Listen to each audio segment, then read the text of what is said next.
My husband is one of the world's leading cardiac surgeons, and I suffer from a rare congenital heart condition. He's the only one who can save me, but on the day I was wheeled into the operating room, he disappeared. The entire hospital was in chaos. No one could replace him. In despair, nurse handed me her phone. It was his recent Facebook post, located at Fairview Park.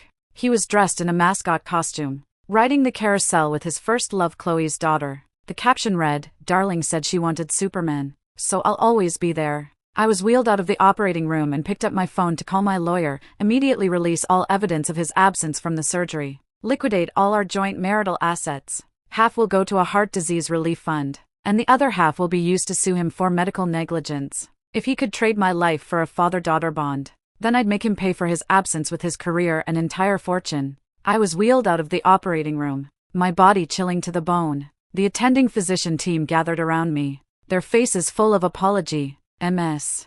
Grace, we are very sorry. The surgery has been temporarily cancelled.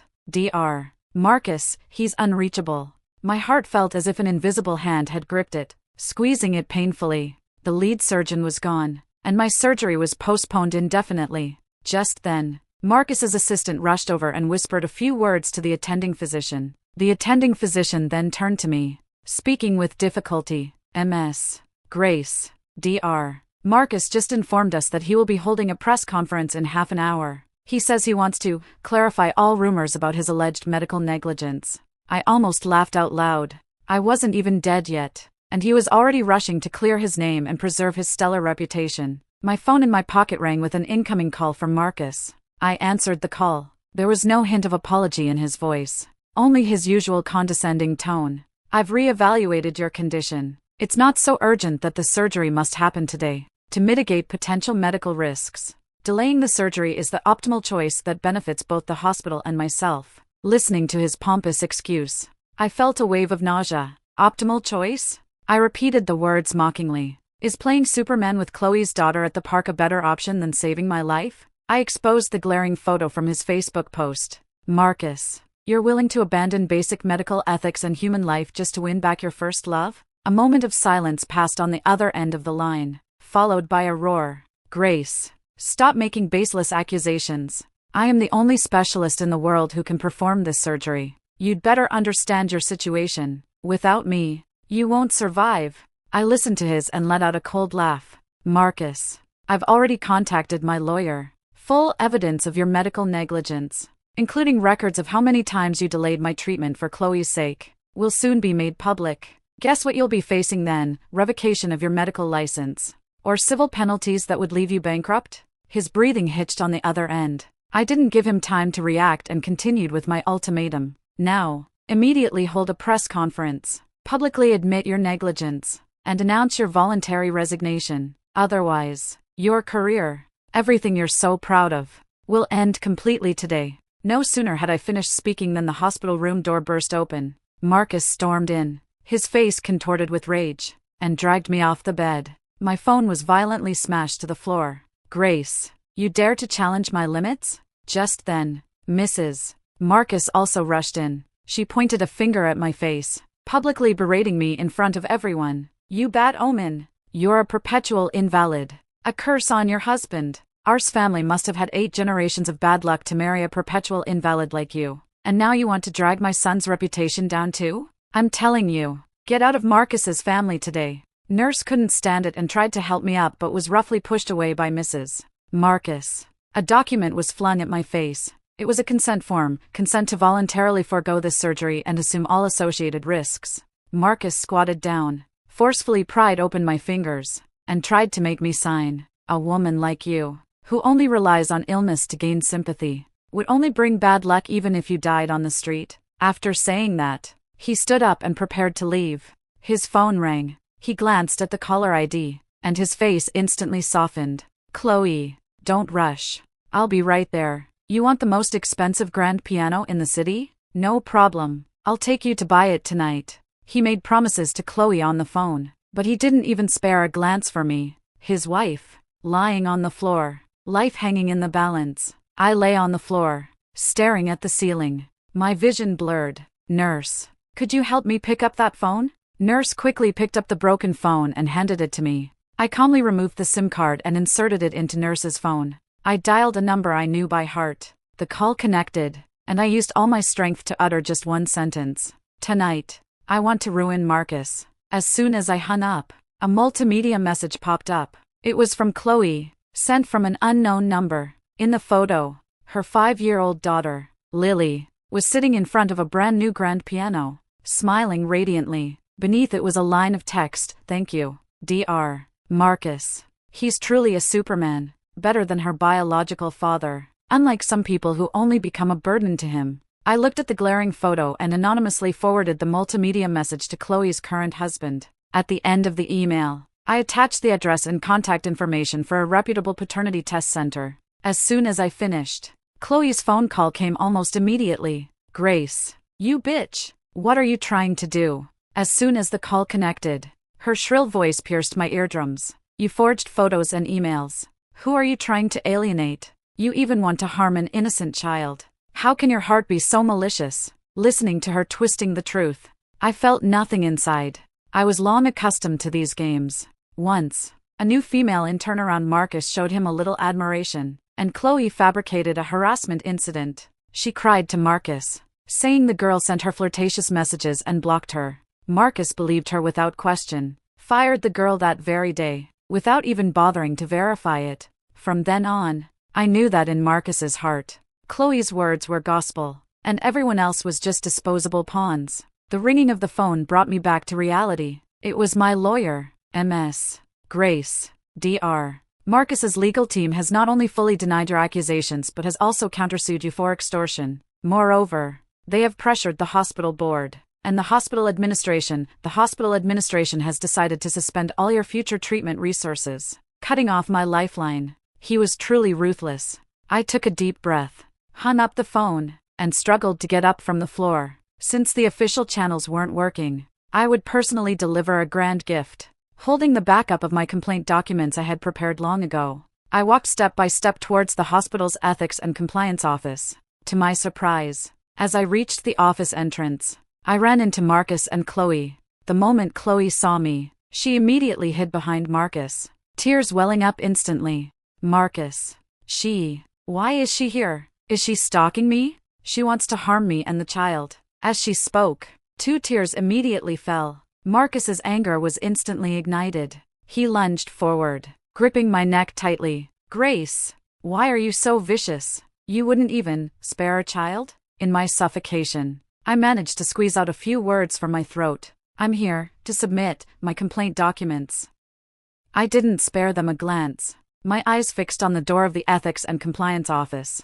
Marcus froze for a moment, then released his grip. I leaned against the wall, coughing violently. He saw the file folder in my hand and his face instantly changed. "If you can't stand to lose, you resort to such underhanded tactics to get revenge?" He snatched the file, and after seeing its contents, slap, slap, 2 loud slaps landed hard on my face.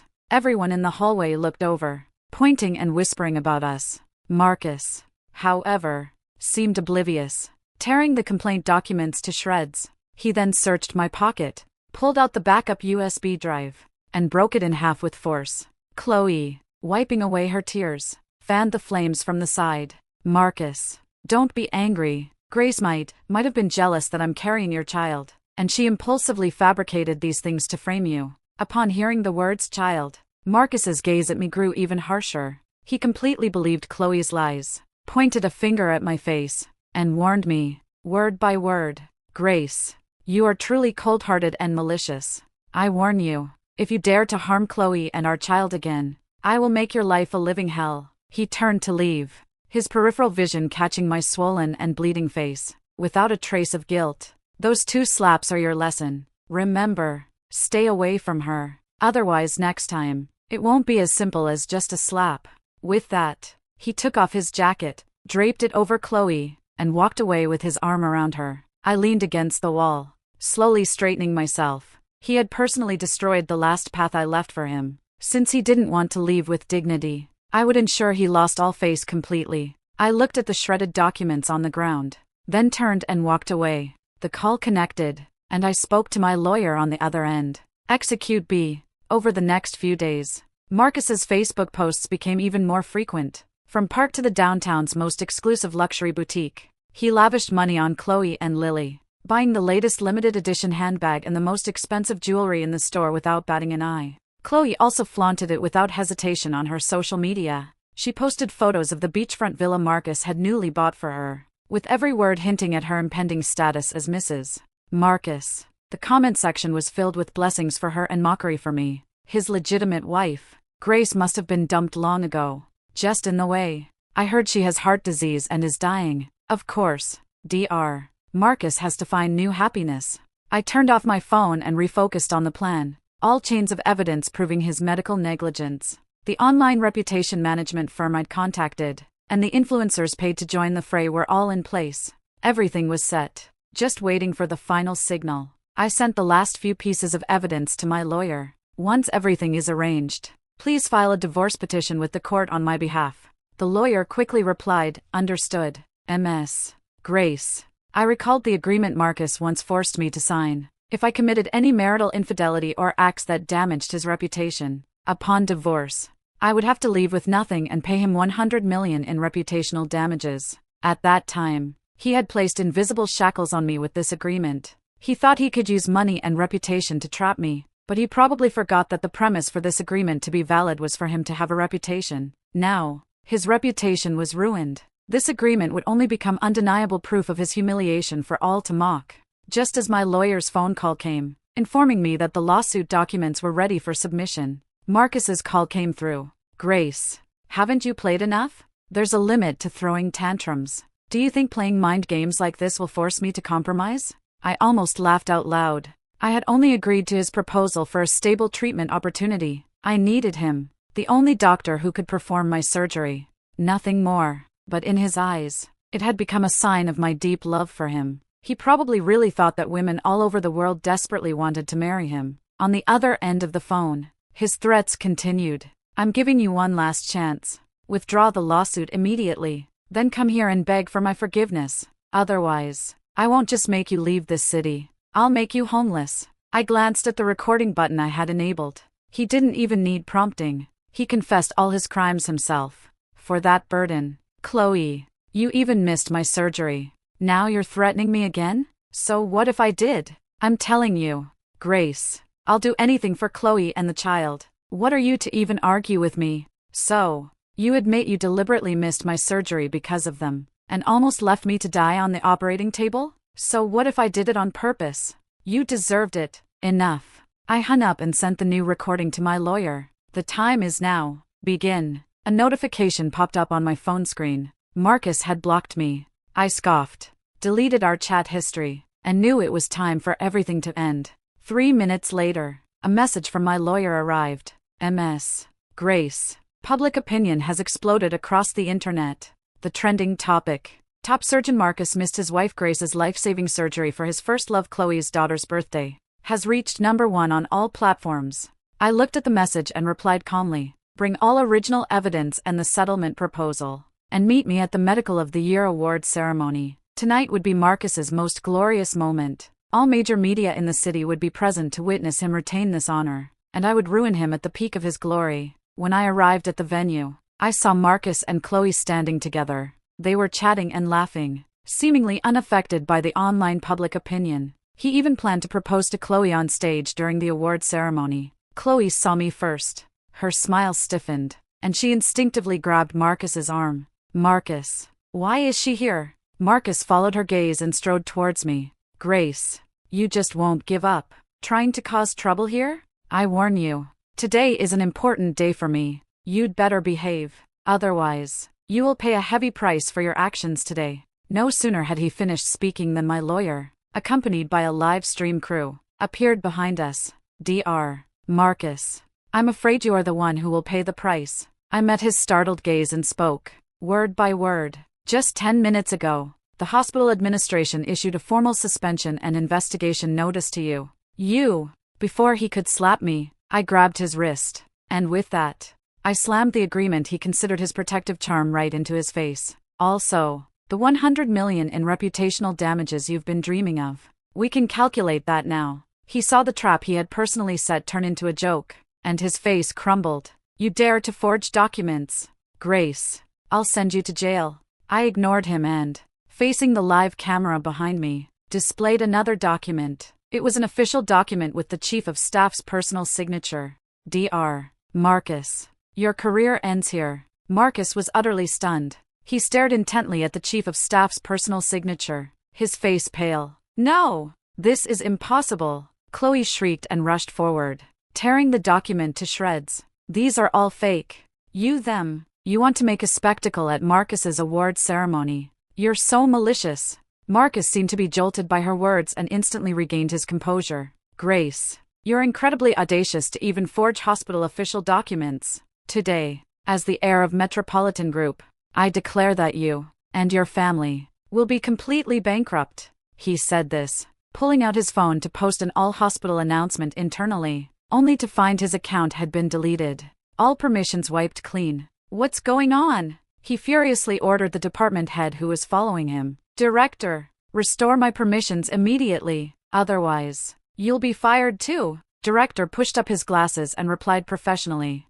Dr. Marcus, the suspension and investigation notice is real. The staff is currently holding an emergency meeting with all department heads. I advise you to cooperate with the investigation voluntarily. The last shred of dignity was completely torn away, and Marcus's face turned beet red. Seeing this, Chloe's eyes darted around, and she came up with a new argument. Marcus, don't fall for it. She just wants to use this method to force you, to ruin you, so she can have Marcus's family's assets all to herself. This illogical conspiracy theory hit Marcus right where it hurt, and he believed it without question. Yes, she still has to pay me $100 million. I have the agreement. I'm the ultimate winner. Chloe's eyes flashed with greed when she heard $100 million. Marcus then turned to question me again. Did you tamper with my secret Swiss bank account? Grace, I should have known you were so ambitious. I'm telling you, once we're divorced, I'll make sure you leave with nothing. I watched his performance, feeling only sadness. Marcus, all your overseas assets have been frozen for investigation by the relevant authorities due to suspected money laundering through illicit channels. I'm afraid I won't have to wait for the day you make me leave with nothing. I took the final document from my lawyer and threw it in front of him. It was a divorce summons, officially accepted by the court, and an asset division petition. It clearly listed all the evidence of his marital infidelity, asset transfer, and malicious harm. I'll see you in court. He finally completely broke down. He couldn't understand why this woman, who had always been meek and tolerant in front of him, who never dared to speak loudly, knew all his secrets. Grace? Suing for divorce? Marcus's face darkened. He crumpled the document into a ball and threw it on the ground. Of course, he didn't believe it. He remembered how I had once stood foolishly downstairs at his hospital for 10 hours, just to see him, until I fainted from low blood sugar. He thought I loved him so much I'd crawl in the dirt. This was just a little trick to force him to come back. Just then, a figure walked towards us. Chloe immediately put on a warm smile and quickly went to greet him. Mr. Julian, what are you doing here? However, he walked straight past them and stopped in front of me. Your face looks terrible. You're not taking care of yourself. There was a hint of reproach in his tone. The entire scene instantly fell silent. I was the first to break it. I forgot to introduce him. This is Julian, my mentor's grandson, Julian casually added, and Grace's next attending physician. Marcus, hearing this, spoke with a hint of possessiveness. I am her husband. I scoffed. Her soon-to-be ex-husband. This sentence was like a resounding slap, hitting Marcus hard in the face. Marcus finally couldn't maintain his composure. He pointed at me, his voice trembling. Grace, haven't you caused enough trouble? I couldn't be bothered to argue with him anymore. I calmly looked at his lawyer behind him. Whether my petition has been submitted, you can check it in the court system. I stopped looking at them, turned to Julian, and handed him a folder I had already prepared. Inside were my latest body data and complete medical records. Mr. Julian, I will fully cooperate with the upcoming research treatment. Julian took the documents, his gaze falling on Marcus. He spoke calmly, his voice not loud, but clear enough for everyone present to hear. So, as her ex-husband, do you intend to voluntarily hand over all her past treatment data? Or do you want me to obtain it through legal channels? Julian's words were like a thorn, piercing Marcus's pride precisely. He took my medical records, His brows furrowed even deeper. This is ridiculous. With this physical condition, the current conservative treatment plan should have been stopped long ago. He glanced at Marcus, his disdain undisguised. At that moment, Marcus's proud professional halo was shattered. Julian's stance was already very clear. He turned to me, his tone softening slightly. There's a top-tier gene therapy center in Switzerland. I've reserved a spot for you there. The environment is more suitable for your recovery. Switzerland. Gene therapy. Every word represented a medical field Marcus could never reach. Okay, I'll consider it. As soon as I finished speaking, Marcus's emotions completely spiraled out of control. Grace. He called my name, his eyes bloodshot, like an enraged beast. You already found someone else, didn't you? You cheated on me during our marriage, didn't you? His hysterical accusations drew the attention of the surrounding crowd.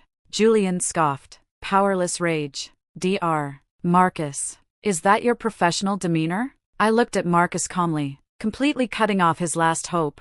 We're getting divorced soon. Mr. Marcus, you have no right to question my personal affairs. His face instantly turned pale. I turned to leave, and Julian's voice came from behind me. Get some good rest. I'll pick you up when you're ready. These words once again declared Marcus's complete exclusion. Late at night, my lawyer drove me home. A black car suddenly swerved from behind, stubbornly cutting off our vehicle. The lawyer tried to shake it off, but the other driver was like a madman, completely ignoring the danger. After a screeching of brakes, our car was forced to a stop. Marcus rushed out of his car, grabbed me, and dragged me out. Grace, why are you doing this to me? Why are you destroying everything I have? I struggled free of his grip and slapped him. Destroy you? I looked at him, finding him incredibly laughable. When you left me alone on the operating table to die for Chloe's daughter, didn't you already personally destroy everything we had? Now you feel destroyed? Marcus, you're truly hypocritical, he argued, saying he thought I was just trying to scare him. You used to threaten me with divorce before, and didn't you always come back in the end? I sneered. That time, Chloe cornered me in the restroom and forced me to call you. Do you remember? He suddenly seemed to recall something, pulled out the legal notice from his pocket, and pointed at the 100 million compensation agreement on it. His voice trembled, revealing his true thoughts. Then tell me, what is this? Were you plotting from the beginning to empty all my assets? I looked at him and spoke, word by word. Clearly, 100 million? Is that enough to buy my life? You deliberately delayed my surgery to be with Chloe and Lily, almost causing me to die on the operating table. Marcus, this isn't medical malpractice. This is attempted murder. Marcus's face instantly turned ashen, his lips trembling. His hands, which he had always been so proud of, were now shaking uncontrollably. Attempted murder? He murmured, as if he didn't recognize the words. He understood, of course, that if this accusation stuck, everything he had ever been proud of would vanish into thin air. Just as he was disoriented and swaying on his feet, Chloe rushed out of the car and grabbed Marcus. She looked up, glaring at me with venomous eyes. Grace, you venomous woman, what did you do to Marcus? Someone like you doesn't deserve him at all. As she spoke, she raised her hand to slap my face, but her wrist was caught midair. It was Marcus. He gripped Chloe's hand tightly. That day of the surgery, did you conceal anything from me? Chloe's face stiffened, and her eyes began to dart around. Marcus, I don't know what you're talking about. You don't know? Marcus sneered and flung her hand away. I'll ask you again. Did you deliberately lie to me that day? You'd better think carefully before you speak. Don't forget who provides for your and Lily's lives now. If I stop, you won't even be able to pay next month's rent. Chloe's body trembled violently. Under interrogation, she finally broke down. Yes, I lied to you. I didn't want you to care about her anymore. I wanted you to leave her completely. I told you her condition was stable that day, and it wouldn't matter if the surgery was postponed. I lied and said Lily had a high fever, telling you to come quickly. I just wanted you to spend time with us. What did I do wrong? So that's what happened. He didn't intentionally try to kill me. He was just deceived. But did it matter? The fact that I almost died was established. The fact that he missed my surgery for another woman and child was also established. These things couldn't be undone. Slap! A crisp slap echoed. Marcus slapped Chloe to the ground. You crazy woman. Because of your jealousy, You almost ruined me. He pointed at Chloe's face, his voice trembling. I told you long ago. We were over. If it weren't for Lily, I wouldn't even see you anymore. You actually dared to sow discord and plot against me. Chloe crawled over and hugged Marcus's leg. Marcus, I was wrong. I was really wrong. I'll never dare again. Please forgive me this one time, okay? Marcus kicked her away, his eyes filled with nothing but disgust. Get lost. From today on, I don't want to see you again. And don't contact me. As for Lily's child support, I'll have my lawyer pay you a lump sum. Don't bother me again after that. After dealing with Chloe, he turned to me, taking a step closer, his voice hoarse. Grace, I'm sorry. It was my fault. I was a jerk. I didn't get the truth of the matter. Will you give me another chance? Please? Marcus looked at me, the bloodshot veins in his eyes spreading like a spiderweb. I'll take full legal liabilities. I'll help you with your illness. My house. My savings, everything. I can give it all to you. I don't want anything. Just withdraw the lawsuit, and let's get back together, okay? I looked at his humble, pleading expression, finding it ridiculous. Marcus, do you think I'm trash that can be casually discarded and then picked up whenever you please? The past few years of our marriage flashed before my eyes. I took care of everything at home for him, allowing him to devote himself to his work without any worries. Yet he treated my efforts as nothing more than maid service. When he was in a good mood, he would pat my head and say thank you for your hard work. When he was in a bad mood, he would complain that my cooking wasn't to his taste. Once, I had a sudden heart attack and collapsed on the sofa, covered in cold sweat. I trembled as I called him. On the other end of the phone, he was comforting Chloe. Chloe, don't be scared. I'm taking Lily to the hospital. Grace, can't you be more understanding? Don't call me when I'm busy. Then, he hung up. I looked at the man before me, the incomprehension and pain in his eyes so real, as if he were the victim. Why won't you agree? I've already broken off contact with Chloe. Everything was her fault. He still didn't understand. He would always believe that others were to blame. I pulled at the corner of my mouth, a cold smile forming. It's simple. Because I never loved you. These words were like a sharp blade, piercing Marcus's heart. No. You're lying, he roared at me, like an enraged beast. How could you not love me? You clearly loved me so much. You're lying. You're taking revenge on me. His emotions completely broke down. Just then, a phone rang in his pocket. He fumbled for his phone, and the call automatically connected. A man's angry voice came from the receiver. Marcus, you adulterer. I can't believe my wife was having an affair with you. The paternity test results are in. The child is yours. I'm giving you two choices. Either compensate me for half my assets, plus emotional distress damages, or I'll expose this and ruin you. I'm giving you 1 day to consider. If I don't see the money within a day, you can expect to be ruined. I heard the angry shouts from the phone clearly, but I felt no emotion. Marcus's problems were no longer mine. I turned to get into the car, but grabbed me tightly, as if I were his last straw. Grace, don't go. Tell me, what will it take for you to remarry me? Just say it. Whatever you say, I'll do anything. His hand on my skin made me feel a physiological disgust. I forcibly shook him off. Want to remarry? Sure, unless this heart of mine stops beating. With that, I opened the car door and got in. He frantically pounded on the car window, still shouting incoherently. I pressed the accelerator, leaving him completely behind. A week later, I received a call from my lawyer. Ms. Grace, Marcus's case has been decided. Chloe's husband sued him in court, and Marcus was ultimately ordered to pay all joint marital assets, plus significant emotional distress damages. He is now bankrupt, penniless, fired from the hospital, his reputation completely ruined, and homeless. I listened, feeling a profound calm. He deserved it. A few days later, my mentor, Professor, visited me. He suggested I go abroad to recuperate and escape the troubles at home. I still refused. I thought of his genius grandson, Julian, the man who, even in his student days,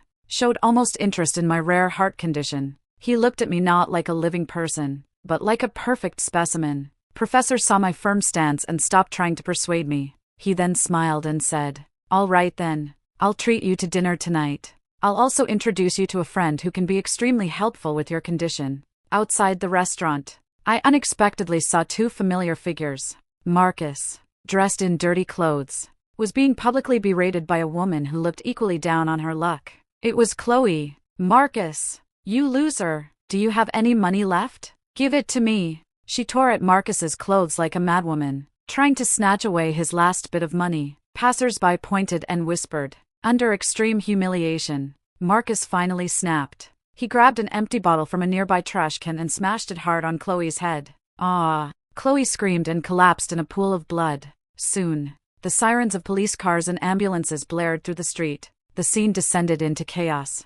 I watched it all dispassionately, then turned and walked into the restaurant. I treated it as nothing more than a minor spectacle. Inside the private dining room, Professor, seeing me arrive, smilingly pulled out a chair for me. "Grace, the friend I'm introducing you to is somebody important. He can definitely resolve your health issues completely. He'll be here any minute. Try not to be too intimidated." No sooner had he finished speaking than the door to the private dining room was pushed open from the outside. A tall, imposing figure entered. When I saw the face of the person who had entered, I froze completely. It was the greatest nightmare of my student days. "Julian." He walked up to me, looked down at me, and a confident smile played on his lips. "Ms. Grace. Long time no see. Congratulations. Starting today, you've been officially inducted into my life program. Oh, and I've already had Professor sign the contract for you. If you dare to run, I won't be responsible for your surgery anymore." I stared in shock at him and my innocent-looking mentor. Before I could react, I was forcibly escorted away by them, one on each side. The restaurant receded behind me. I was ushered into a private car headed for the airport. Destination, Switzerland. Thank you for watching this video. If you have any thoughts about this story, feel free to share them in the comments section. Here is Roses and Love, sharing stories about marriage and women every day. See you tomorrow.